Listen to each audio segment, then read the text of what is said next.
absoluto masculino. Tercer clasificado, medalla de bronce. A ver esa acción como sona.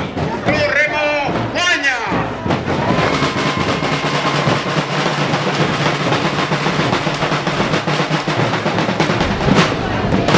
Las medallas Vicente Verdeal, Jorge Santomé.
Campeón de España 2015, Bermeojo Raúl Alcántara, el resumen Bermeo,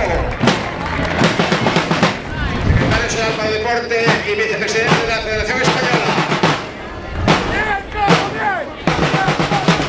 Y esta entrega de la bandera de campeón de España, María Lasúntegui.